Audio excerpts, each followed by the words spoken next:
John, is that your podcasting sweater? It is. He doesn't wash it either, because why would you have to wash a sweater when you wear it? You don't need to. All right, here we go. My Sunday sweater.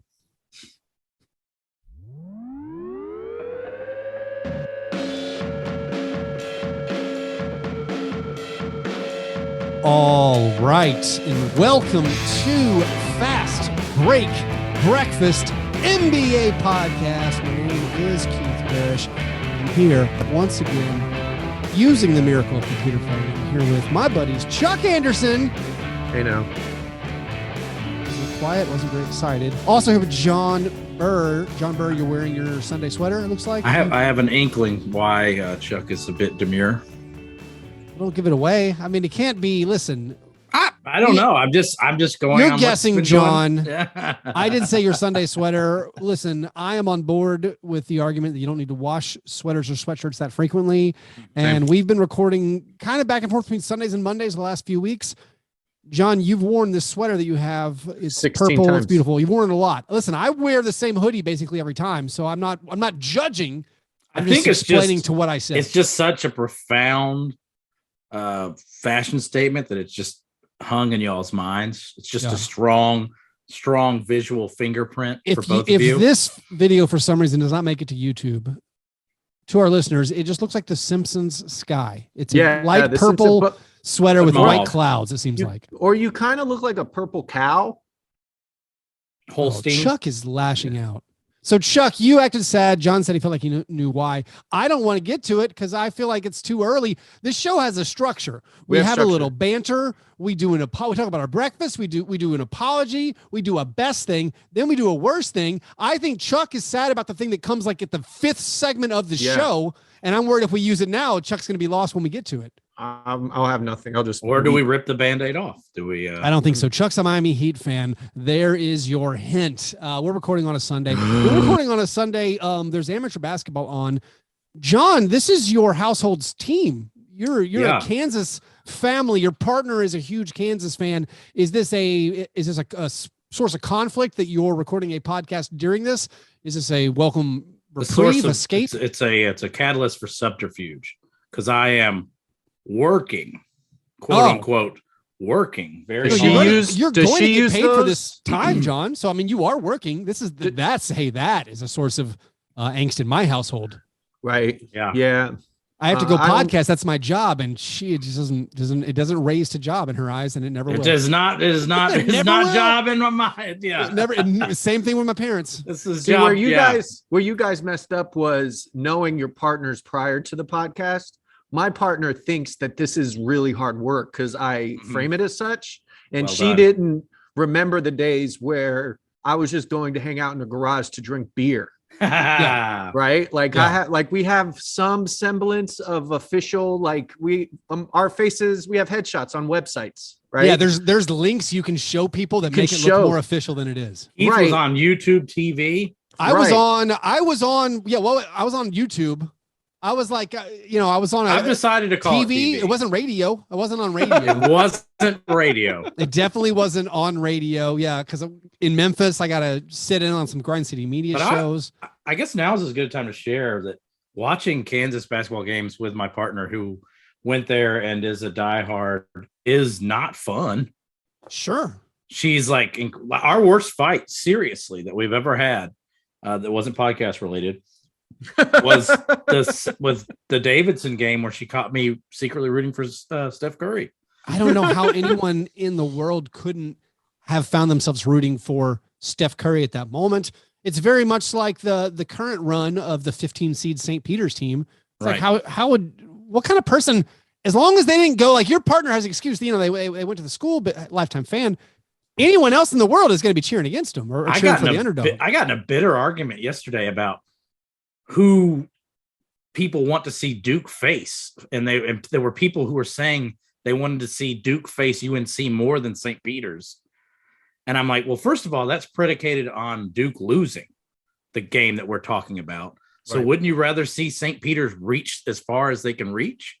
Like, I can't imagine, just for the sake of a rivalry game, that Duke might win. And no one in this scenario wants Duke to win. No one wants Coach K to go home happy. How could you want a rivalry game over the St. Peter's? What is it, Peacocks? How is that possible? Yeah. I just want to see Shaheen Holloway's like Anton Chigurh whisper interviews for the rest of my life. You just crossed the threshold of things I know about. Sorry, buddy. You started. I know who Anton Chigurh is. The first name in that sentence, no idea.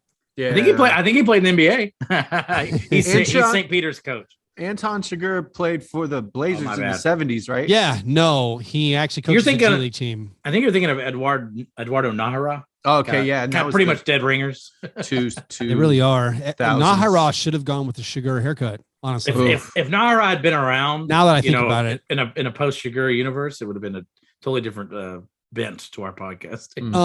I had brunch this morning. We're recording on Sunday. I had a real brunch. Like I went to a restaurant. I had my car valet parked.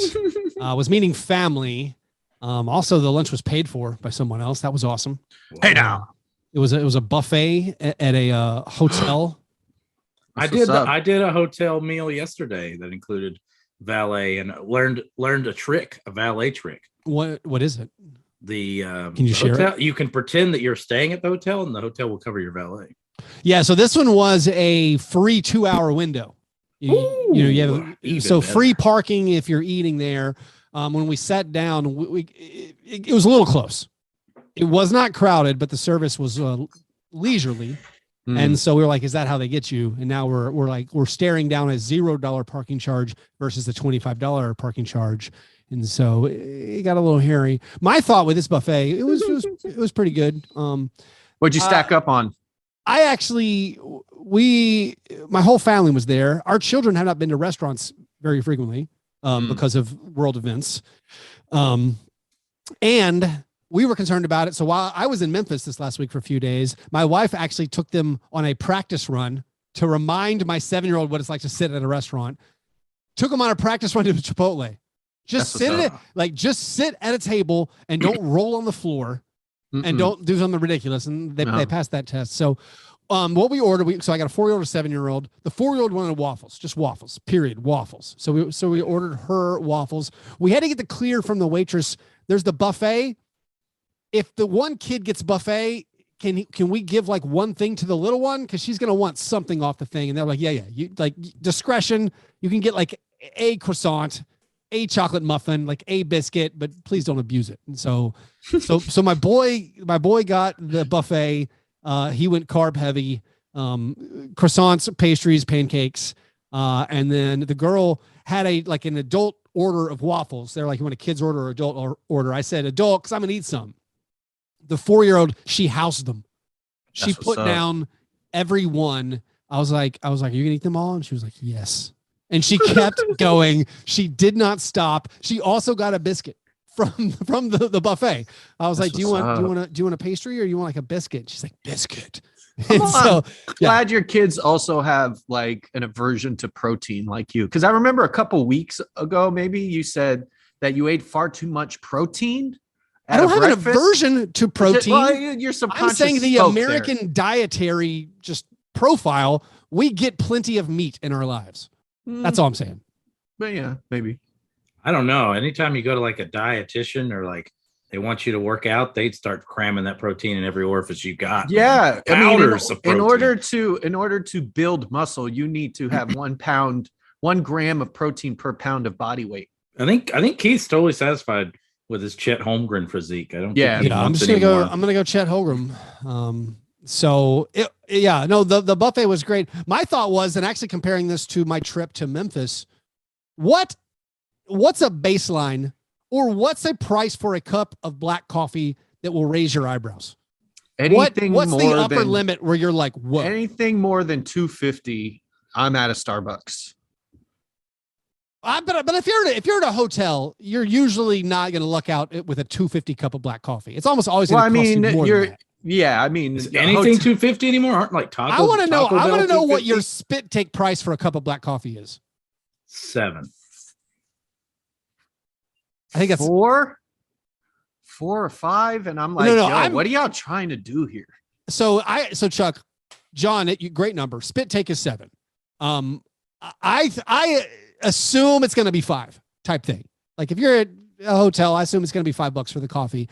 When I was staying in Memphis, where everything was, I thought, so reasonably priced, comparing from my previous week's vacation where we went to Asheville, we stayed at like a hotel, never left the hotel, where everything was just so overpriced. I thought like living life in Memphis, like I ate at Gus's, the whole meal's, $13. Like, this is awesome. Yeah. You get a piece of pie at the Green Beetle is like the whole meal's $15 and you get, with drink, it's awesome. When you were there, did you start thinking of like ways to talk your wife into transferring her medical career to Memphis? I got a lot of really positive feedback on social media where people are like, hey, this was cool having you in Memphis. This was cool having you on shows. And I had a great trip. And the place I stayed, the hotel I already said on the Thursday show, like the place I stayed was awesome. There's a lot of cool places nearby. I'd never really wanted to leave Nashville before, but this trip was so enjoyable where I'm like, I could do this. Obviously to be in an NBA city sounds fun. And just a place that's not as expensive. I mean, I think that's how, I think this is part of like the getting old and becoming a suburbanite thing happens. Cause you just like, you go to places where it's not as expensive and you're like, especially once you have kids, you're like, good Lord, I'd have so much more money in my savings You're account. Like everything costs less. And so the only issue would be the awkward conversations with our handlers at Grind City Media who are like, actually, we did not want you in town. No, that's what we wanted to see. We wanted to see you one time a year. It's actually in the contract. You didn't read that far down. We don't need you around. You can't actually come to all the games. You can just hide. But at this hotel, the black coffee I got in Memphis, $7. No, and it was almost a spit take. I was like, for what? Like for black coffee, like just coffee? It's got to be one of those like coffee beans that gets pooped out by a monkey. Yeah, that like gets fermented in the guts of a cacac or something. Or at the very least, it's brought to my room. Listen, room service coffee, $7. But even then, I'm expecting some kind of like French press or something. That's Uber Eats prices. Yeah, I like walk up to the counter, coffee. $7. I was like, good. No, it needs to be spit into my mouth by a beautiful woman. And then I got a tip. No, I mean, you have to tip. I'm not going to not tip. So that's a $10 coffee. That's a $10 coffee. Get your meat at Aldi. That's a good tip. It blew my. Did you guys see? Listen, I try to keep this a mature program. Did you guys see James Harden crack up laughing when Joel Embiid just said the tip? He was just talking about basketball from the opening. No wonder nobody wants to play. He's like, right at the tip, we had a thing. And James Harden like started giggling and couldn't stop giggling. Anyway, speaking of maturity, Chuck, what was your breakfast? I went to Shep's Deli, had a breakfast with the family. I did a lox bagel, but on the menu, they had a mac and cheese pancake. Oh. So said, let's get a mac and cheese pancake for research. Life's not going well in general. I'm not sure if I'm going to be contributing to the podcast this week in any meaningful way. So why not make a breakfast decision that we could chat about? It was, so what I assume they did was like put the pancake batter down on the griddle and then like a little, like half a handful of macaroni on top and then sprinkled cheese. And then they cooked one side of the pancake and then flipped it. And then the cheese and the macaroni but you can't taste the macaroni. It isn't like infused. There's not a lot of cheese. There wasn't a bunch of umami. It just tasted like a pancake. And then I dipped in a little butter, a little syrup, which they didn't give you any of the Kraft powdered cheese. That would have been the move. A little ramekin, a little ramekin of Velveeta. Yeah, that would have slapped. But no, the best thing about this breakfast you just described is the fact that you did it purposely for the show, and thus you can now deduct it from your taxes. I am not a tax professional, but that's my understanding. No, I think, my Shaq show, and now this macaroni, Mac and Shaq expensed in consecutive. How in the world is there not a Mac and Shaq product from the man who will slap his name on everything? Shaquille O'Neal needs to be endorsing creating his own version of mac and cheese. Yeah, Shaq and cheese. Shaq and cheese. Mm-hmm. Shakaroni and cheese. Shakaroni and cheese. Am I allowed to trademark that right now? Can we just like send him a package of things he should be working on? And that should be at the top of You just got to get on, what is it, Dragon's Den? What is that? Shark Tank? Shark Tank. Should he have his own blackjack set of blackjack? Oh, you can't do that. You can't say that, can you? I don't know. He probably maybe can. Yeah, you can sell that as its own like table game, like in Ocean's 13, where Shaquille O'Neal comes up with his own Shaq blackjack. Yeah. Playing Shaq-a-rat. Oh, Shaq-a-rat's incredible. Shaq as a Bond villain would be pretty good. Yeah, he would. So good. Shaq as James Bond would also be very good. John, what was your breakfast? Ooh, Chuck, I'm not trying to like one up you here, but I did have Cracker Barrel for breakfast. Hey, now. Thank you. That's uplifting to hear. I had, because of my young child, I can't go in anywhere. So I did the Cracker Barrel app, which, Chuck, I got to hand it to you, man. You were right. If you use apps, food is free. I got an overwhelming 2 giant, like, big, the equivalent of restaurant hefty bags full of food for myself and my assistant. $31. Oh no. Yeah. You would need a trailer. This was 4 meals. Gary got meatloaf and breakfast stuff. And then I basically didn't want anything except for more hash brown casserole. So I just got 2 things with sides of hash brown casserole and gave the rest of the food for Gary to have later in the week. And it was like I'm talking about with tip, like $31. You got 4 huge meals for the price of 3 black coffees. The app. And Chuck showed me, like, I was not an app guy, but there's so many like loopholes in the app and add-ons, and you go to one item and you just keep adding on for 50 cents each, and you end up with an 8-course meal. I'm so glad you went to Cracker Barrel because it's going to I had the pleasure of explaining Cracker Barrel to someone from another country this week. It's amazing because it is nostalgia for a time that no one who's eating there was around for. Right. And everyone and to explain it, it's like, all right, so you walk in and it's actually like a general store from the Old West. But then you can also buy 20 pounds of food for $5.99. And a Stephen Curtis Chapman CD. Right. And you can play checkers, and there's a weird puzzle that calls you an ignoramus. Books written for and by Jeff Foxworthy. Yes. It's amazing stuff. And there's always a fire going, even in the summer. Yeah. I mean, it makes sense. With the Foxworthy's pushing his own Netflix special now, so it's current, keeps it current. Mm-hmm. It is going to be almost impossible for me to not watch that. Do you want? Yes, I love Jeff Foxworthy. I saw the Netflix promotional thing. Like, it came across my Twitter timeline, and it was like a very in my day when you played sports, you got a trophy when you won. Like putting it against participation trophies. I'm pretty sure I'm the same age as Jeff Foxworthy, or like maybe he's a decade older than me. But like, I got a basketball trophy in 1987 that was for defensive player or best defensive player on the team, and like 5 years ago, I realized that was a participation trophy. Like, I got a participation trophy in 1987. Who was he talking about? Like, when I was a child, we didn't have participation trophies. Look, all I know is Jeff Foxworthy basically invented Twitter jokes where you like everyone knows the punchline already. Yeah. So you just show an example of it. He basically foresaw everything and made $1 billion off of it.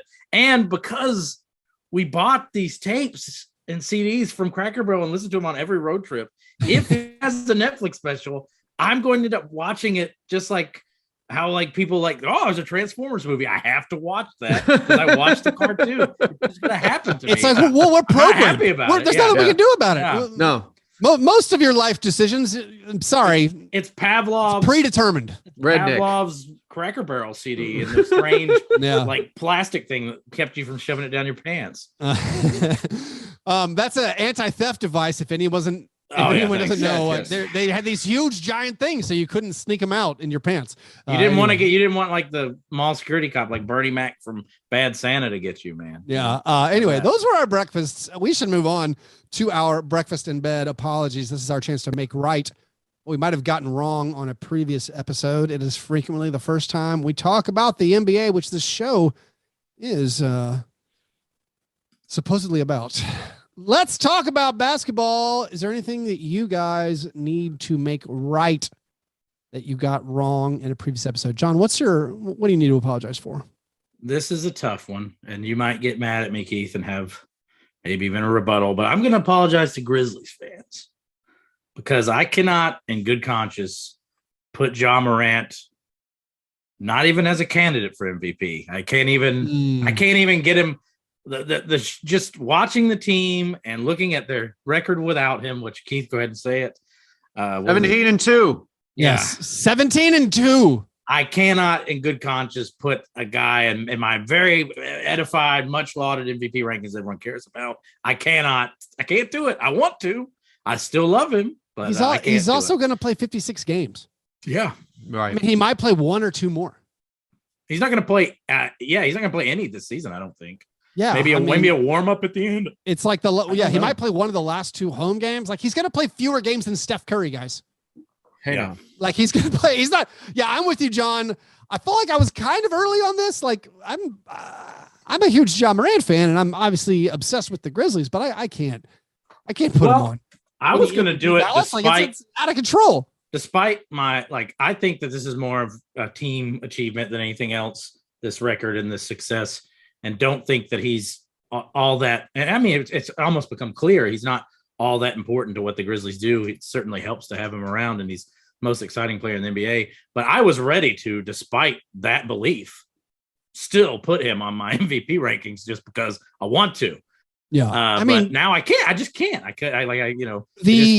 The argument has gotten cloudier as far as like what does this Grizzly success without him mean? Because we used to cast it off as like, well, they're not playing any good teams, and everyone accepts and acknowledges to beat good teams, to go anywhere in the playoffs, you need Ja Morant. You need someone who can create something out of nothing, a guy who can put average 35 for playoff series. We've seen that. You're going to need that.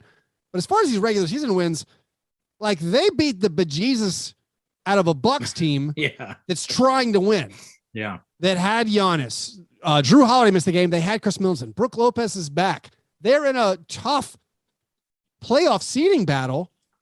And the Grizzlies smoked them. And this is days after smoking the Kyrie and Kevin Durant. Keith, allow me this. Nets. If you were trying to still make the job being gone doesn't make the Grizzlies transcendent argument, I would fall back onto the argument that perhaps the Bucks are trying to avoid the Nets. That's the only thing we have. It's the only thing we can cling to. I don't know. Well, also, I don't know if it's going to be able to dodge somebody, because right now 1 through 4 in the East are in a virtual tie where it seems hard. Well, anyway, John, your apology for not in good conscience being able to include Ja Morant like as fifth or something on your MVP ballot. I can't. I mean, hypothetical MVP ballot. It reminds me, I want to apologize for this. This is like maybe like a soul cleansing moment, or like I've been reflecting a lot on how my interest of basketball was always on like the extreme outlier stories, or like the undercovered, just like the weirdo teams, the teams that were bad. I watched the bottom half of the standings more than the top half of the standings.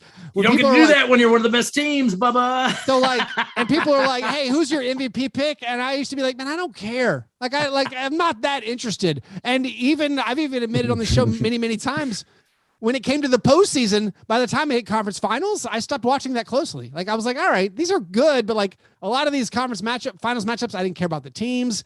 And now I'm finding, I think that was just the defense mechanism, because I was never involved. None of my players were ever involved. My teams were never involved. Now I'm like, baby, let's talk about the MVP. I'm interested.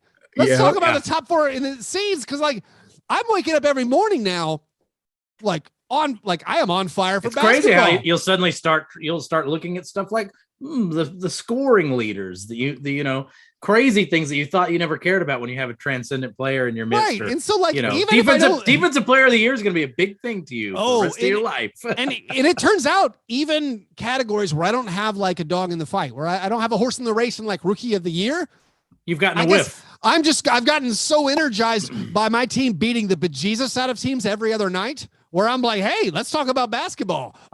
Scotty Barnes is making a push. Is it Scotty Barnes or Evan Mobley? Like I'm excited, and now I'm ready to talk about the finals. I'm ready to talk about the postseason. I'm ready to explain why Giannis is MVP. No, I'm sorry, Chuck. What? No, you guys, both of you are like a season and a half from mentioning Memphis Grizzly culture. You are. You're on the path. I see this. I've already said we're there. You're there. Yeah. You're going to say we're the new Spurs, Chuck. Yeah, it doesn't matter who suits up. We're the new Bucks. Listen, you know, like to win the finals, you need Ginobili and Parker and Duncan to play, but you don't need them to win 60 games every year. We're the new Spurs, baby. That's it.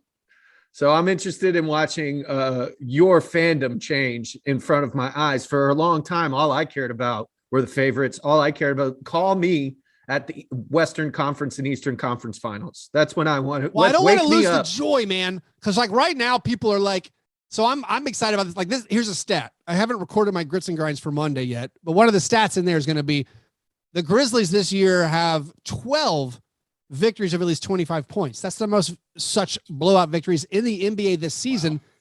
It's also the most such blowout wins in the last 5 years for a team. The last team to have at least 12 wins by a minimum of 25 points was the 16-17 Warriors. How many do they have? Can we catch them? They had 13. So yeah. We can catch them. Let's get it. And so that's like 16-17 Warriors, one of the greatest teams of all time. Ever. I think we're looking at one of the greatest. Sorry. And so people are like, hey, but it's not going to work in the postseason because you got to take your lumps. You got to learn how to lose. You got to learn how to advance. You got a young team. Turnovers aren't going to work in the postseason. Fast break basketball is not going to work in the postseason. And I am the Tommy Lee Jones and the Fugitive. I don't care. Every night I watch basketball, I'm having the time of my life. Like, this is amazing. Like, does that make me the Joe Pantoliano in The Fugitive? Oh, the true unheralded star, the actual Cosmo, the scene stealer. Here's something that's weird, Keith, and that will be annoying, I think, to deal with. Yeah, is not everyone is truly obsessed with the NBA, and they're going to just look at this Ja Morant absence a certain way that's going to be doubly reinforced when he comes back, and we eventually lose in the playoffs. Yeah, and that's that to me that's super frustrating because. Honestly, what Ja Morant brings to the team that we require is mostly playoff based. We need a guy who can just score. Yep, exactly, Chuck. Who can create his own shot and can score in the half court at will, or at least at a clip, at a superstar clip, which is what separates the men from the boys. He also, and he's demonstrated this season, he can get to the foul line at a superstar clip in fourth quarters. The foul line is the thing we were clamoring for in the offseason. That's huge. He can break a defense at any time. Mm-hmm. That's like the magic of Ja Morant is even if you double team him, he can usually get to the bucket. And the bottom line is we are probably a better regular season team without Ja simply for defensive reasons. But that's when I say regular season team, I'm talking about, winning a single game against a single team in a series. Right. I feel like you need players like Ja Morant, and Ja is a huge, we've roasted guys like Trae Young and Kyrie Irving and James Harden for their defense before. Ja Morant is that at this time in his career, that poor of a defender. He's on that level of it being a big time minus. And I'm still with you. Some extravagant plays here and there, but so does James Harden. I'm with you, John, that the jawless Grizzlies in a postseason series teams. Is that a Roger Ebert joke? What just happened? Oh, the Morantless Grizz would have difficulty, facing defenses that are like, listen, we are going to pack it in. We're going to make them see if they knock down their 45% of their threes. If we're not actually single covering everyone. And if we're game planning where we're saying, listen, we're going to take away the inside totally. You beat the Bucks, but I don't know how much they game plan specific for this game. Also, if you want to have extreme conspiracy theory, I feel like Budenholzer's gone easy on the Grizz, on Taylor Jenkins in the 3 years that could be since he's been around. And then obviously these other teams aren't.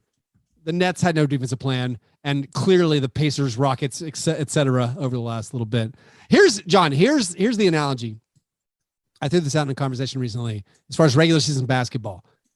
You remember when the Tennessee Titans had Steve McNair, who was is this the Billy Volek? No, he was co-MVP of the league. The Titans needed Steve McNair to win playoff games and such, but Steve McNair played in such a manner. He threw his body and everything got hurt all the time. The Grizzlies had a backup. I mean, the Titans had a backup quarterback, Neil O'Donnell, Oh, okay, yeah. You could win any regular season game with Neil O'Donnell as your quarterback. Sure. There were times the Titans were like, listen, McNair's too banged up. Let's just put him in. Let's let O'Donnell go out there. We'll get the rest of the team's good enough. We'll get the win. So maybe is that also, Keith, that was a Tennessee race relations in the 90s problem. that was masked as something else. I just remember if you remember it too. If you need to win a regular season game, we can do it with Tyus Jones. You know, we can do it with the rest of these guys. We can do it. Listen, with co-players of the week, Desmond Bain and D'Anthony Melton. Those dudes hit 49 3-pointers in the last week. Anyway, we haven't got to talk about this, Keith, but are you okay? Like the notion of like Dylan Brooks being a super important player to this team, I feel has been dispelled. I think it's good, but I don't think he's, in our top 3 most important defensive players anymore. Oh, I strongly disagree. Really? I don't see it. Like, I know there are a lot of tweets like, yeah, we got to put Dylan on KD and stuff like that. A lot of lip service. But then when I watched the games, KD cooked him. KD cooked Kyle. The other players did better than Dylan did. I just feel like he's KD's going to cook people. Yeah, correct. I'm very in love with how Dylan has come back. Except he's still shooting too much, but he is not like it's weird. When you watch the games, it doesn't look like he's taking 18 shots in 3 quarters. It doesn't look that way to me. The argument for what Dylan does, especially in that Nets game, is like KD cooked him and Dylan, but Dylan made him work. And in the fourth quarter, KD was dead.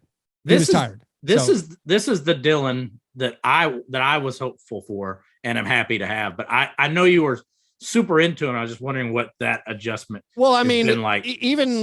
even league wide, I mean, even season long, the Grizzlies net ratings when Dylan and Jaren are on the court, they smoke everybody. So like, I think Dylan is that crucial to what the Grizzlies are doing. Chuck, let's get you. What's your apology? You can change the conversation. Change the topic for us. Sorry about all this. What do you need to make right? I'm sorry. I apologize to Hope because I had it and now I hate Hope. Hope is terrible. Hope brings despair. Expectations are a down payment on misery, and I'm miserable. So can I provide some context and backstory? Where just last week we were desperate to get Chuck on the second show of the week to get Chuck's take on the Spoelstra, Jimmy Butler brouhaha, and Chuck, as we predicted, brushed it off like a flake of dandruff.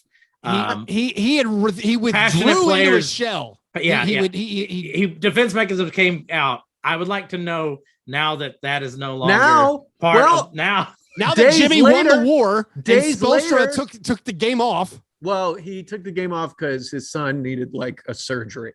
So yeah. So there's like a real thing. It does not fit into our narrative here. It doesn't fit into the narrative.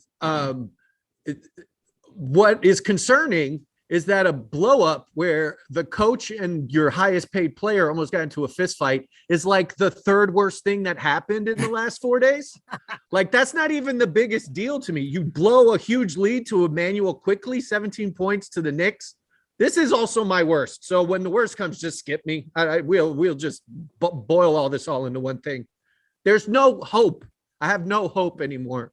Everything. And to be honest, I was bored. Like, the season was just like, when is the off season? Because we have so many games left, but like, who cares? The team looks great. This whole year we were boring. Like, compared to the Nets and the Sixers drama, the Heat were just like good, and no one, like, there was nothing. There was no drama. And now the drama came, and we can't beat anyone. We can't string any basketball together. We're letting Jordan Poole beat us, right? Jordan Poole's good. Yeah, by Jordan himself, Poole. though? Jordan Poole is basically Tyler Hero. Like, they're the same player. But it's but you wouldn't want Tyler Hero beating you either. But when you your second best player is Chris Chiozza, like, come on. Yeah. Like, it's just garbage. It's garbage. And then Andre Drummond shows a Tyreek Hill peace sign on a fast break. That was almost my best thing. I almost cried. Andre Drummond looking like Deion Sanders trying to do what Deion Sanders does, a peace sign on a fast break before dunking was incredible. Moment of the season. We should have been saving. We should have revived text from a Scorned Heat fan because they're bananas. They're tremendous. It's just you lost 4 games in a row. We haven't lost 2 in a row since February, and then we lost 4 in a row in just the most. Like, I've never seen this happen before with a team full of veterans that had it felt like the game figured out. They were playing well together, but this year has been so strange with injuries, and we played well with backups stepping into starter roles. And now we got to get ready for the playoffs, and the roster seems like, how many people are we going to play, and who's the most important offensive player? It's probably not Jimmy. Oh, yeah. Anymore. It can be tough for teams that have a lot of good players who all should see the court if you don't have that culture like the Grizzlies. Right. Other teams struggle with that. Here's a smattering. We were so boring all season. Now this. What is going on? Jimmy shouldn't play. My team is having a meltdown. I am having a meltdown. I've never seen a team implode like this after being so damn consistent. Please kill me. Those are. We need a suicide prevention hotline. Heat fan. I don't even know where the music is. I don't know where the sound cue is anymore. It's been years because we haven't used that segment in 6 years. I've just never seen it. Now my hope is we have now 6 games left, that we can iron some of this out, that maybe we can hold on to the first seed and maybe play Atlanta in the first round and beat them. But I can't guarantee that we would even beat the Bobcats right now. The 10-win Bobcats would be the Mason Plumlee left-hand shooting Bobcats are no joke. I'm lost. Chuck, I have a small, there's you're in a cave. There's been a cave in. I see a small crack of light in the little bit of Heat that I've watched the past week. I feel like this will force them to put Kyle Lowry into a more prominent role. And I do think the Heat are much better when he is more of a factor. So when I'm watching him, he can't beat anyone off the dribble. Every guard, crappy defensive guard you put in front of him, he cannot get around. Tyler Hero is lost. It seems like he's lost. And Jimmy Butler takes over games and ruins them. And Tyler Hero Bam is scared to shoot. It's just nothing makes sense. PJ Tucker had just forgot how to hit threes. His whole value. It's the ups and downs of the season, Chuck. Tyler Hero had a 12-game stretch where he averaged 25 points that ended 5 days ago. Yeah. But Tyler Hero didn't get into a near fist fight with. And even the backups are looking shook. Caleb Martin, who was I wanted him to start over Jimmy, and now you're saying Max Strus and Caleb Martin aren't actually that good? What's shocking about that? Can't. This is what happens when you see mommy and daddy implode like this. This is like an 80s Spielberg. You know who's movie. Playing really well right now, Chuck? Josh Richardson. Carrying the Spurs into the postseason. How's Josh Winslow? Richardson is reborn. Justice Winslow was playing so well on the Trailblazers. They made him. They had to sit him down. Yeah, they had to sit Winslow down. So, and this isn't even we could go frame by frame through the blow up on the bench, which we did already. You were invited on to do that, and you were I don't want to talk about it. What's the big deal? It's just men being men. At that time, I was just who cares, man? Bunch of passionate people being passionate about a sport when they're getting their butts kicked. But when that happens and you still lose the game after going on a 32-12 run, that's that tough, man. Blow up, they still managed to fumble the game. After fixing it in game, it's just trash and nothing is fun. And sorry, buddy. It hurts. You have a lifetime invitation to jump on this spot where it's good. It's good over here, Chuck. And your face is literally on grindcitymedia.com as talent. I know. And I'm Grizz, man. They can even be Grizzlies. Your Western. We have a watch party. That's it. Tomorrow Monday, March 28th at Noble's Beer Hall in Nashville, Tennessee at 7 p.m., the Grizzlies have the opportunity to put the stake in the heart of the Golden State Warriors and basically clinch the 2 seed. It's a huge game. I got some new prizes. I have some Grizzlies fanny packs. I have some Dylan Brooks glasses. We've got some goods. I got a signed Jaren Jackson Jr. mini basketball. It's going to be a great time. Chuck, lift your spirits. Come be with me and John, some other Grizzlies fans, and we will watch this game and we will have a blast. We will probably win by 25 points because it's what we do. DeAnthony Melton will finally set that career high. It's going to be awesome. Make sure you come out. Noble's Beer Hall on Monday, March 28th, have the career high in hand, and he just missed the free throw. He was at the foul line. He needed 1 point to tie his career high, 2 points to set his career high, and he missed both foul shots. No, it was painful. Sorry, I interrupted. No, it's fine. That's perfect. Anyway, come to Noble's Beer Hall, anyone in the Nashville area, and we will have a great time with a Nashville watch party. If you're in the Memphis area and you want to have like similar food, only $4 to $5 more, come on down to Nashville. Exactly. All right, steak and eggs, best thing. What's the best thing you saw in the last week? Chuck, do you have a steak and eggs? Lift yourself up. Lift yourself up. Because like it was a bad week for me, but then I read this wonderful, wonderful news.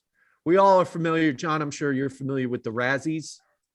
It's basically the reverse Oscars. It's like, I don't know even who votes on it. Maybe it's just the internet. It's John Ratzenberger. Is that? Hey, Norm. Actually, is that Cliff? That's Cliff. Yeah. So the Razzies are the awards given to the worst movies of the year, and worst actor of the year was given to LeBron James. Now, how are you gonna be called the worst actor when you're playing yourself?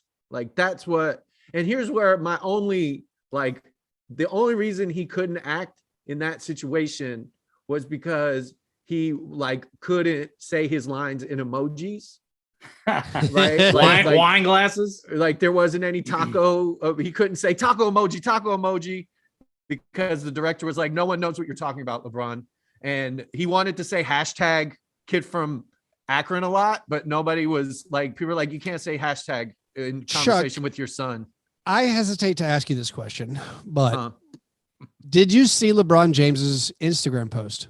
No. Where he basically, it looked like an inspirational poster. It looked like one of Chuck's Instagram posts. It looked like one of, so this is why I'm asking Chuck. It looked like something that you might have posted.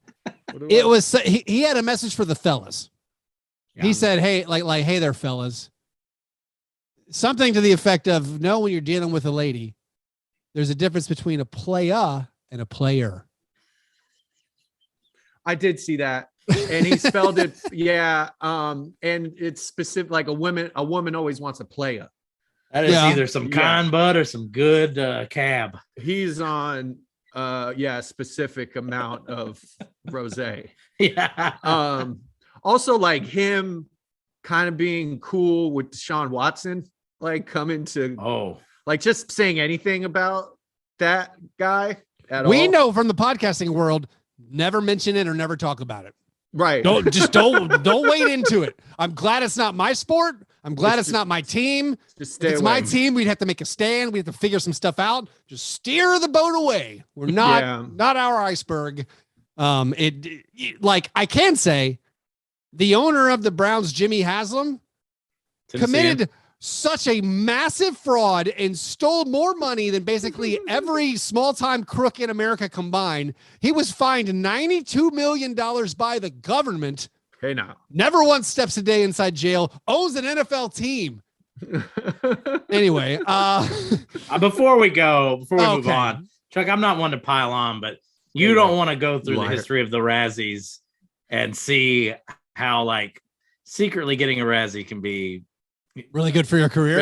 Not even really good for your career, but just like they're just really wrong. They're like, oh, Tangerine Dream, worst soundtrack ever, or like Vangelis, worst soundtrack ever for Blade Runner, stuff that stands the test of time and is revered forever. So you're saying in this case, I'm not sure that I think you're LeBron. Saying it. I'm picking up what you're putting down. LeBron James performance in Space Jam. Send it. Will stand the test of time.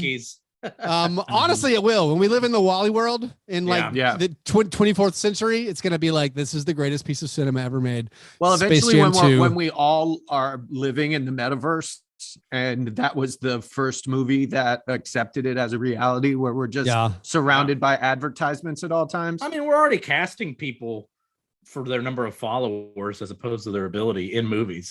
That's how we get sports jobs, John. Shush. That's how we get sports jobs. I mean, that's how it goes. my best thing is it has to do with basically a cinematic villain as well. It was someone who accepted a role, and their team had been struggling. Not a great season for this team, but Trae Young knew he had a big game on the calendar. He knew he'd established himself as a wrestling heel virtually by antagonizing New York Knicks fans. And in a very down year for this team that we expected a lot from, most people expected a lot from, he still was able to put himself back into character. He prepped it on social media beforehand to basically antagonize New York fans and say, listen, I'm coming, I'm showing out. And then he found his team losing to the Knicks, much like Chuck, your Miami Heat were beating the Knicks and then gave up a big lead and lost the game. Well, Trae Young was losing to this Knicks team that he'd been trying to afflict pain to, but then he turned it on. He had enough in the tank, got the Hawks over the top. Also in the process, he dropped Taj Gibson on a move. It was uncomfortable for us taller guys. I mean, he has fallen and he cannot get up. Yeah, I mean, I'm not tall for NBA. I'm tall for church league. Taj Gibson, tall for NBA, got dropped by a more skilled player. And Trae Young once again comes through and is the villain. He lived up to the role. And I have admiration for anyone who can perform with the pressures they applied to themselves. With the parameters were set up. He had an expectation that I'm going to go into Madison Square Garden and be the bad guy again. And he was. That's my best thing. John, what's your best thing? What's your steak and eggs this week? Unlike Keith, I've always loved these stupid awards that I have no actual vote for. But if I did have an actual vote, I could vote multiple centers onto my All-NBA team. At long last, we're here. So, guys, I'm going to, if you don't mind, debut my All-NBA team. We've got Joel Embiid, Nikola Jokic. You have to pick, though, which one of those you put as a forward.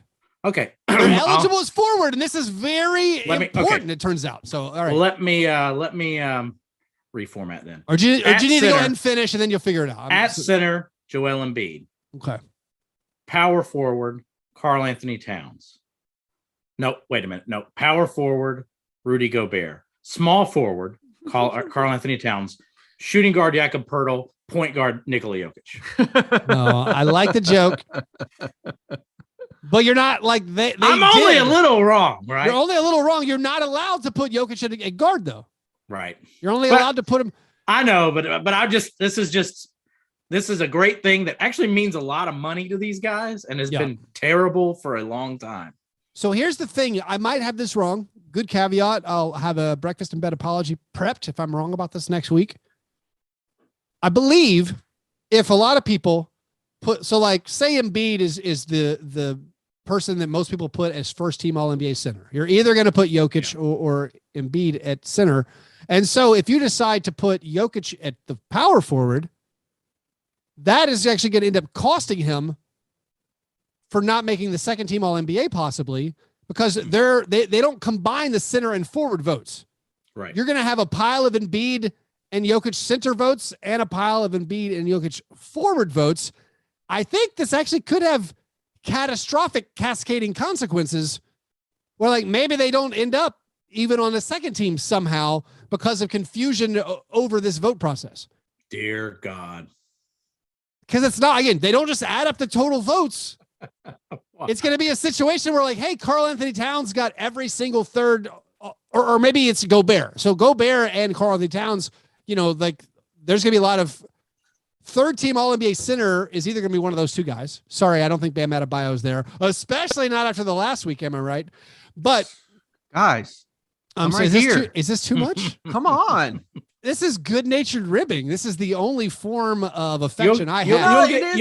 I can't get revenge. I don't have empathy, Chuck. You should know this. This is all internalized Miami Heat hatred that's just like coming to life. People were just like been trying to see the Heat fall apart since, I don't know, maybe since Pat Riley left New York and he spurned the biggest like media market in the world. I have a lot of notes on this. Since Adrian Brody was turned away from the Forum. Yeah. I mean, it's just picking Adrian Brody to wear a mustache to play Pat Riley is a sign that the media industrial complex is against the Miami Heat. What's the deal with the fake Brody mustache? Like apparently Pat Riley wearing a mustache was a thing at one point. No, but like Adrian Brody can grow a mustache. Adrian Brody can grow a mustache. Did he not have a heads up? This TV show is 1 degree away from being an SNL sketch. It is so much like an SNL sketch. Written and directed by a guy who has somehow ruled. It's like a quick change. SNL sketch writer. It's we like are in hell. Adrian Brody showed up on set and it was a quick change. Like, real quick, let's get him a wig and a mustache. He looked better when he tried to introduce that band in the Jamaican garb. On SNL, God. That was a better costume than his Pat Riley costume. I think there's a scenario for these All-NBA teams where like everyone votes for Rudy Gobert third team and he ends up with more center votes than like a Jokic. And because of this, like it's going to be weird about 4 and 5. I don't know. This is way worse than me pointing out that some of the Razzies are okay. I might be totally wrong on this. I don't care. We burned 6 minutes of the podcast. Sounds right. And that's it sounds like a disaster, and it sounds correct. Those were our best things. The opposite of our steak and eggs best thing is the cream of wheat worst thing. What's the worst thing you saw in the last I actually week? have a worst, like a real worst that isn't involved with my trauma. Oh, it's not heat related? What's your worst? It's not. I mean, it's kind of tangentially Eastern Conference related, but the New York vaccine mandate being lifted for athletes and performers, allowing Kyrie Irving to play, makes me feel like the world is upside down and unfair. Nothing. He got away with it. It's just like Trump winning the election. I would love to only have to show up to work like sometimes. He did. He really did Ferris Bueller this thing. He got away. What if we find out he's not even anti-vax? He just really right. lazy. Well, that's the thing. He maintained he was not anti-vaccine. He maintained he was making a stand for the workers who were affected by this mandate. The workers are still affected by the mandate. Yeah, and he could still stand with them, but instead he's trying to get his reps in for the playoffs. Yeah, scoring 60 a game. It will be funny if he ends up having to play at the Raptors, though. Still, I mean, it would make the world feel a little more balanced. Here's my worst thing. Have you guys seen that broadcast where they I don't know what you call it. It's like a virtual stats cast where they show the probabilities while the plays are happening. Like if you get really close to the basket, your number raises up to like 70%, 80%, 85%, 90%. Yes, I caught this on a Trailblazers game while the rest of the world was watching March Madness.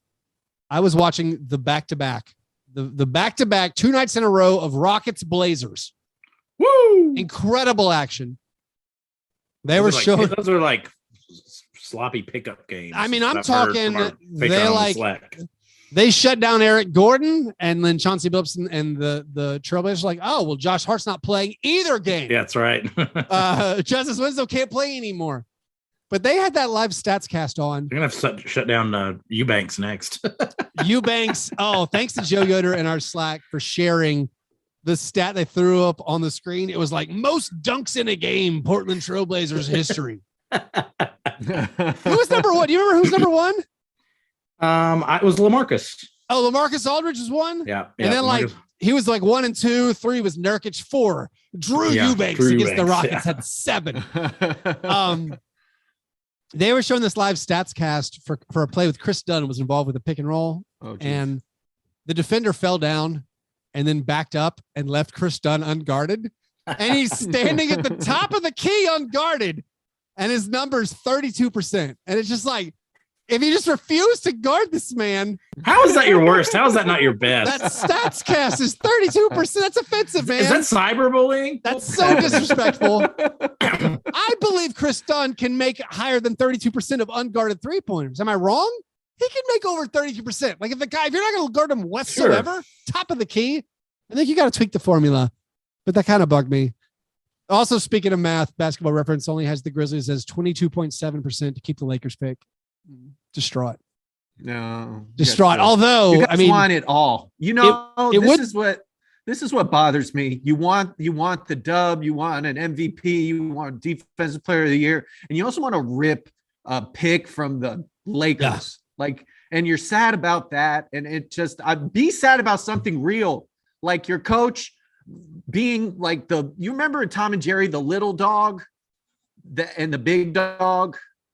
There's like a big pit bull and a little pit bull, and they always chase Tom and Jerry. Well, UD was the big pit bull, and Spoelstra was the little pit bull. Be sad about that. Yeah.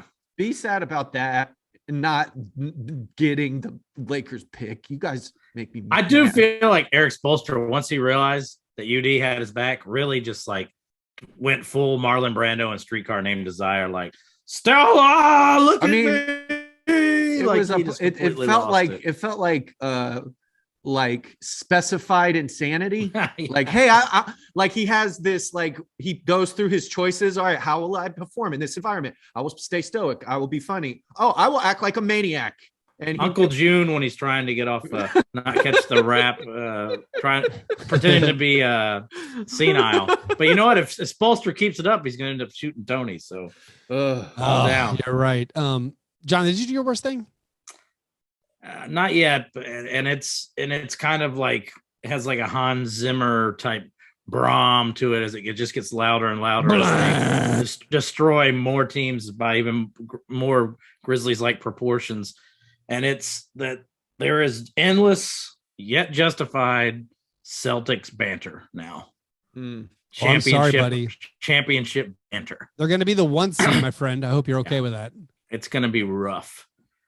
The only sliver of hope I have is, when the shots stop falling and the Celtics maybe lose to a hot team, but because right now, the center of the NBA universe, Bill Simmons, has he's put it out into the ecosphere. We are talking about the Celtics all the time on any podcast you happen to listen to, and it's justified. I think their stats are even scarier than the Grizzlies really in the last 25 games. By it's a ton. Chaotic. Yeah. The Grizzlies are blowing teams out recently. Yeah.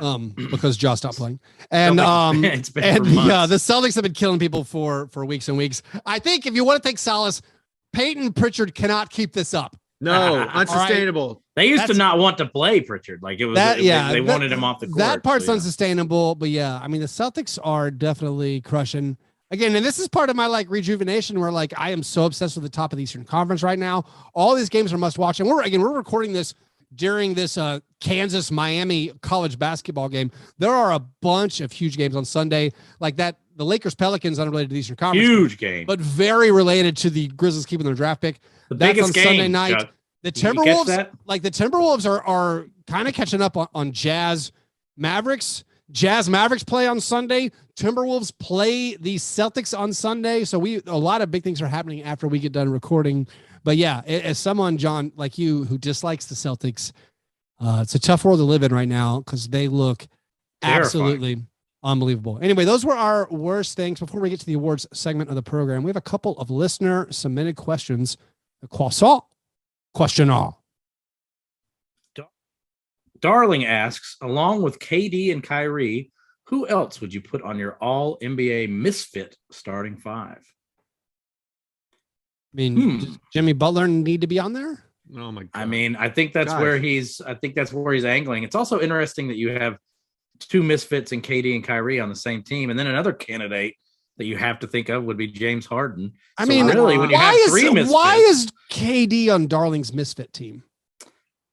I think he's just hated.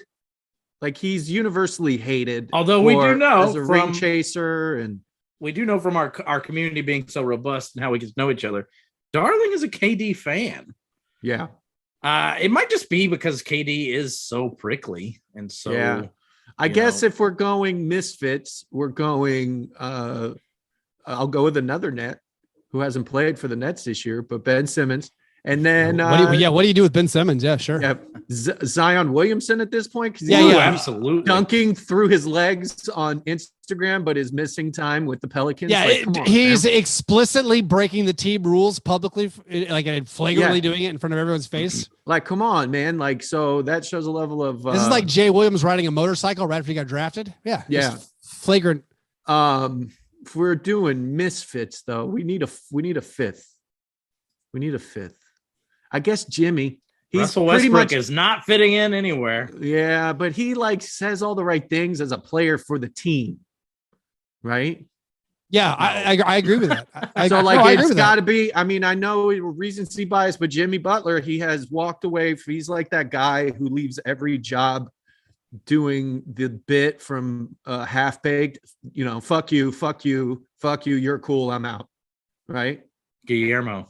That's Scarface. That's Jimmy Butler, and I thought it'd be different, guys. It ain't gonna be different. It ain't gonna be different. The man leaves the job on his own terms. Right. I think you named some good names. I like the all team of people who've chosen not to play this year. That's basically I guess we don't throw John Wall in that. I feel like he got tricked somehow. Yeah, he got scammed by the Rockets. Agree not to show up. Are we missing any of the big? Is it controversial or players who? Boogie Cousins. I mean, Boogie's fitting in right now. Yeah, but Boogie's been a great teammate as far as we can tell. Dwight Howard had a spell Nuggets there, but he kind of gave himself a facelift as well. I mean, do we put is somebody on the Wizards on that? Because how much they hated Spencer Dinwiddie? James Harden. I think Harden probably. Yeah. I think we covered it. I think we got it. What's the next question? Rockets guy asks, "What is the ceiling of a team that plays a traditional drop center? Can you win everything without switching in today's NBA?" Didn't the Bucks do that last year? I mean, yeah. The Bucks run drop last year. This basically tests my basketball limit of my knowledge of defensive schemes, but very broadly, Brook Lopez is a drop center. They did keep him up, and he had a great playoff series, especially against the Hawks. Dropping back as much. Let's reverse this. Let's reverse engineer this question. This guy's name is Rockets Guy. Mm-hmm. He's trying to get us to make fun of Rudy Gobert. Yeah, maybe. And maybe if you want to ignore stuff like the Bucks run, maybe that's what you get out of a traditional drop center like Rudy Gobert. But really, if being one of the best teams in the West year in, year out is I mean, if that's what you get out of it, then I think you can win everything. Because I think it's believable for a top 4 team in either conference to get hot and win a title. I've argued on the show that the Jazz, there's a universe where they won the title last year. They could have been if their guys play well enough, they could have gotten there. If Rudy Gobert playing drop D doesn't cause Mike Conley go 2 for 14 in a postseason game type stuff. If your guys make shots, you can still do it. Yeah. Typically to beat the best teams, you have to have some versatility. You have to have a Brook Lopez who at times you can say, listen, don't drop on the screen with Kyrie or with, Devin Booker. You got to stay up. And they have the option of playing without Brook Lopez, which possibly the Jazz do not have the option. But that isn't Rudy Gobert's fault. That's roster building fault, That's the real issue here is that the Jazz just aren't good enough to withstand Rudy's absence for long stretches yet. And if there's going to be, and there's so much chatter that the Jazz will redo this team if it doesn't show more success. I don't know if you really need to redo. You might just need to find a better third guy than Mike Conley. You might just need to get another. I don't know. I don't even think it's on Conley. I think you have to find those connectors. You have to find those defensive stoppers. You can't have all no defense and a Gobert and then have an option to ever play. They have zero, like what you said, the backup. They have no options to do non-Gobert lineups that are successful, basically. I have a way. I hope the Jazz fail. They need to blow it up. They need to trade Donovan Mitchell to a team in the Eastern Conference that has 3 white shooters that would fit right in with the Utah Jazz culture. We can give you Tyler, we can give you Duncan, and we can give you Max Strus. And you just send little old Donovan our way, and we got our offensive woes fixed. Go ahead. I was gonna say, I'm not sure that culture. He saw that big blow up. I'm not sure that's what Donovan Mitchell's looking for. He might be looking for a team that, like KD, who, superfluously complimented a well-built run roster such as the Memphis Grizzlies this week. He said it's just that they got it going on there. To your point, Keith, I do think it's a huge red flag that, and this is going to change with Danny Ainge at the helm, obviously, but I think it's a huge red flag that the last regime in Utah decided that a 7-footer with lots of blocks was the answer to back up Rudy Gobert, and they thought that answer was Hassan Whiteside. Yeah, it just belies. I think they put no. They also thought they could get away with some small ball Rudy Gay at the 5, and that hasn't been the answer. They just they're not defensively versatile enough. But even all that being said, it looks like maybe the league has the book on the Jazz, because like the Jazz are faltering a little bit. They're not playing as well as we thought. But I think the Jazz the last 2 seasons were technically good enough to get hot and make a run and actually win the title. It just, I guess, is easier if you have more options. Anyway, those are some really good questions. Thank you for submitting them. If you want to have your own question answered on air, you have to become a Patreon supporter. You do that at patreon.com/fastbreakbreakfast. If we don't answer it on air, we will answer it on the Millennial Brunch monthly Zoom hangout. By the time you hear this episode that we're recording right now, we will have already recorded March's Zoom hangout, because we're doing that right after this recording. But you can go to patreon.com/fastbreakbreakfast and watch the recorded video of that Zoom hangout. And there's always next month. Also, if you join us, you can play fantasy basketball with us. You can join us in the Negative Fantasy League. You could do Pickle Pick'em. You can do the Stone Cold Locks Playoff Challenge. All of these games have prizes that we send out. If you want to get involved with the greater community of hardcore Fast Break Breakfast listeners, join us. Support the show at patreon.com/fastbreakbreakfast. Also, this episode, all our episodes are now available on the Spreaker app, which is unique in that you can comment on individual episodes, and we will get those comments and we can respond and reply to you there. So check out Fast Break Breakfast on the Spreaker app today. It is now time for the International Stackhouse of Pancakes Award, given each week to the worst performance in a box score. Kind of a light week, guys. Like, we got some spectacular bad shooting a couple weeks ago. People were taking it easy. I don't know why. Our honorable mentions, we have Brandon Williams, 1 for 10. Brandon Williams, Sadiq Bey, 3 for 13. Chuck, Brandon Williams, who he play for? The Minnesota. Hey, nah. And then DeJounte Murray, 4 for 19. Our 3 nominees as they occurred chronologically through the week. Again, these are not that spectacular. These are more like artisanal, handcrafted small servings. We'll have to dive in. Yeah. Rodney McGruder in a loss to the Wizards was 1 for 12, 3.7 rebounds, 1 assist, 2 steals, 2 turnovers, 3 personal fouls. Reggie Bullock in a loss to the Timberwolves was 1 for 11, 2 points, 8 rebounds, 3 assists, 1 turnover, 3 personal fouls. And then Bobby Portis in a loss to the Grizzlies was 2 for 13, 7 points, 11 rebounds, 1 block, 2 personal fouls. So we have Rodney McGruder, 1 for 12, 3 points, 7 boards. Reggie Bullock, 1 for 11, 2 points, 8 boards, 3 assists. Bobby Portis, 2 for 13, 7 points, 11 rebounds.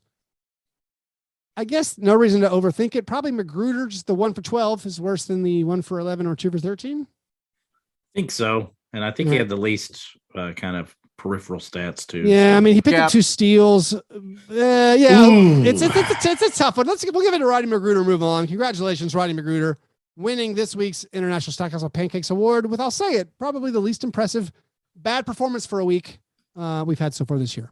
Anyway, it's now time for America's least favorite game show. Is the game show still going, guys?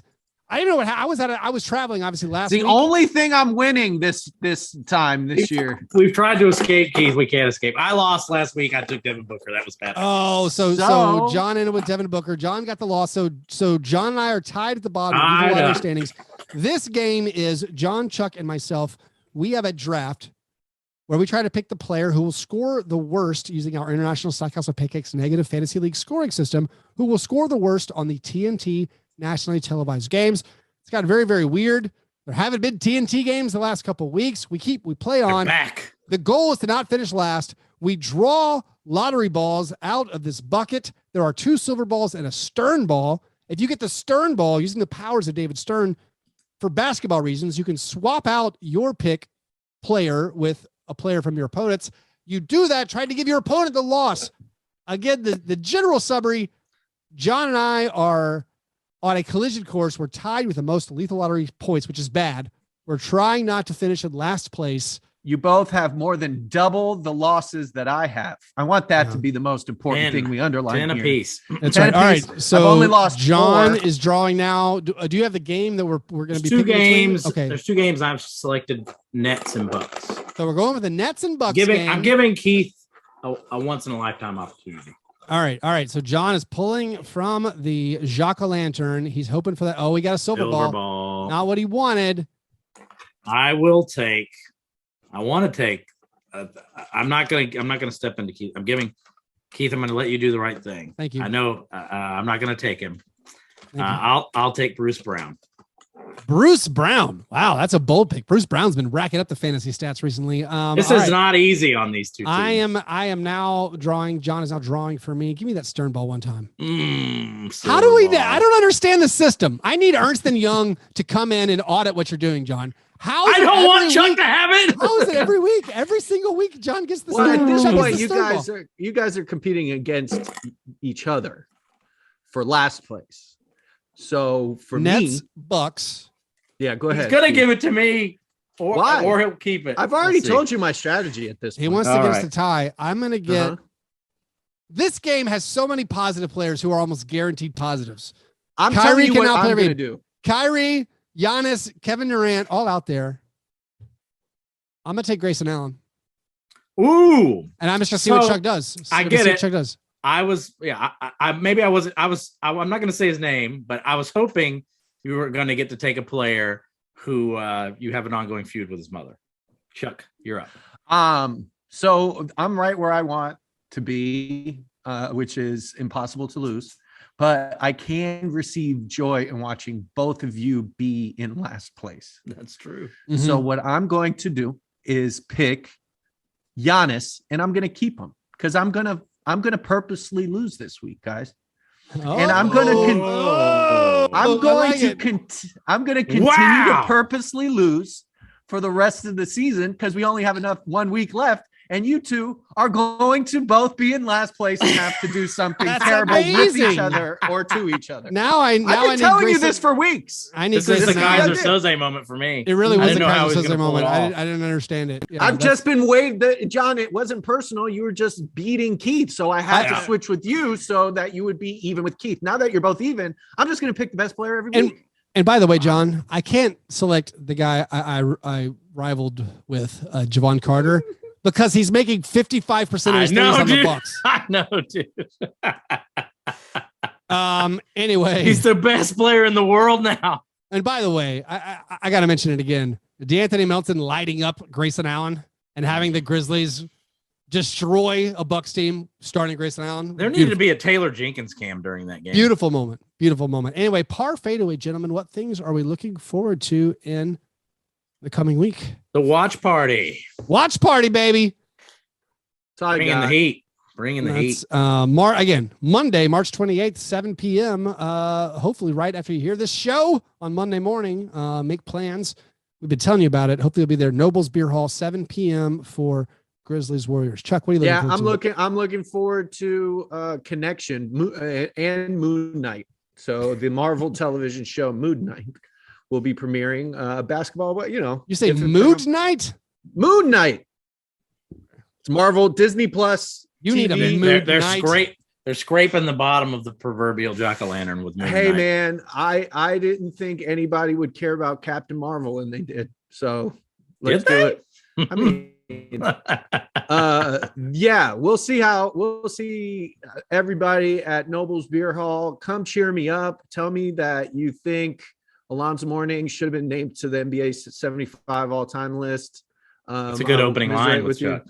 It's a really good opening line. And tell me why you think Pat Riley is the greatest basketball mind of a generation. Well, I'm looking forward to a lot of things. Mustache. A lot of things going on. One, I mentioned it earlier a little bit. Here come the Spurs. The Spurs are just right behind the Pelicans. Yeah, I know. They've won 3 straight. Played very, very well. I mean, are they playing well? Hard to say. They're beating teams. Kind of somewhat surprisingly beating teams. Also, the Raptors, John, are you monitoring the Raptors? 8-2 in their last 10. They keep winning despite everything. Come for me. A team we can't figure out. They've come for that Rookie of the Year award too. Scotty Barnes plays every position, and it's so much fun to watch. I had a Raptors thing in my feed telling me that Fred VanVleet was one of the best 5 defenders in the NBA. I don't know. I don't know. I'm going to be honest. I don't know how to judge defense. He's a bit of a thief. He's good at defense, man. Yeah. Like he's very, very good at defense. But like whatever you're judging top 5, yeah, that's what it comes around to. Like defensive player of the year. Like how are we picking this? Everyone's job is so different based on whatever position you play. Go by height. It's usually how many blocks do you get? Ranked by height, and also I guess just all the top 4 in the East. You got the Jazz, Mavericks, Timberwolves, that bunch up. You have the Cavaliers finally slipped. We thought they were going to. They're finally down in the play-in. The Bulls had that huge win. Just everything. Again, I wake up refreshed and new every morning, ready to drink in the basketball. And so I guess a lot to look forward to. Anyway, if you want to support our show, do that at patreon.com/fastbreakbreakfast. Go to grindcitymedia.com for the comprehensive Grizzlies coverage if you want even more. Plus they also have local and regional sports, including Tigers football, college basketball, college football, and the like. grindcitymedia.com. You can follow us on Twitter, fastbreakbreak. John is Master John Burr. Chuck is the Mighty Chuck. You guys are the best. Thanks for listening. And remember, breakfast is the most important thing. All right, they're banging on the door, so I guess we should just reopen this thing, huh? Yep, I'll launch that right now. It'll take a while actually for this to download. Anyway. All right, see you. Okay.